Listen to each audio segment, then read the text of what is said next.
En fait, cette voiture, je l'ai achetée avec un pote. Ce qui nous a fait connaître la voiture et le modèle, c'est Gran Turismo, le jeu sur PlayStation, parce qu'on est de la génération PlayStation. La R34, c'est quand même celle qui a fait la renommée de la Skyline. Et c'est ça qui nous a persuadés pour partir sur ce modèle-là. Et puis l'originalité aussi.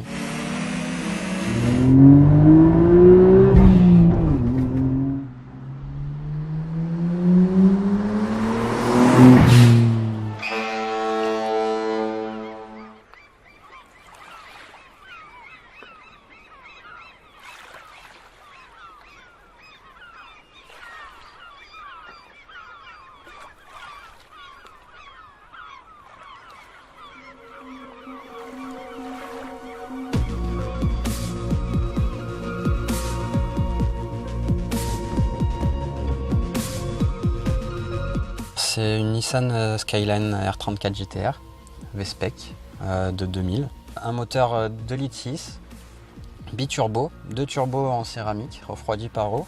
D'origine, elle fait 280 chevaux. Là, ce modèle, il fait à peu près 400 chevaux parce qu'il a une préparation stage 1, donc avec l'écu, admission. Boîte 6 vitesses avec un système Atesa, un peu plus perfectionné sur ce modèle vu que c'est le V-Spec. Donc qui répartit le couple entre l'avant et l'arrière. C'est une 4 roues motrices, mais la plupart du temps on est en propulsion. Et ce système qui est bardé d'électronique avec des capteurs permet de réguler le couple entre les roues avant et arrière. Après c'est un véhicule qui fait 1,7 tonne pratiquement. C'est assez lourd mais la direction est très bien calibrée. Et c'est une voiture qui reste quand même assez joueuse malgré le poids.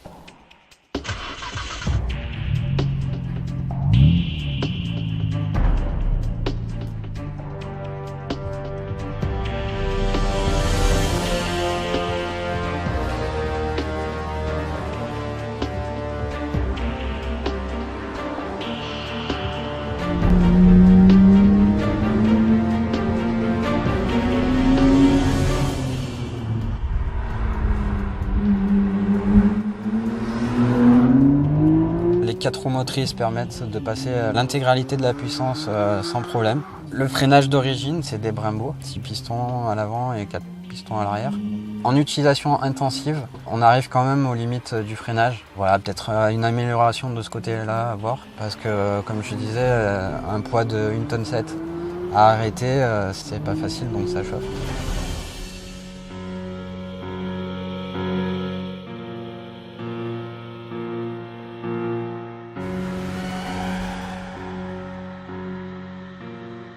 Bien que ce soit un véhicule sportif, il permet aussi de faire des trajets quotidiens.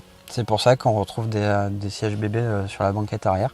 On a choisi la solution de facilité, on est passé par un importateur privé qui s'est occupé du rapatriement du véhicule et de toute l'homologation. Aujourd'hui sur internet on peut trouver des véhicules à autour de 50 000 €, selon l'état et le kilométrage surtout. Je pense qu'en France il doit y avoir une quinzaine de GTR. V-Spec. Comme tout bon joueur de Gran Turismo, on hésitait tout le temps entre la Supra biturbo, la 3000 GT, la Honda NSX ou la Mazda RX-7. La RX-7, elle a un moteur rotatif. La NSX, je pense que c'est inabordable au niveau des tarifs parce que c'est un autre monde. Donc voilà, et puis c'est la seule du lot qui a jamais été justement vendue en France, quoi. Ça apporte une touche d'exotisme.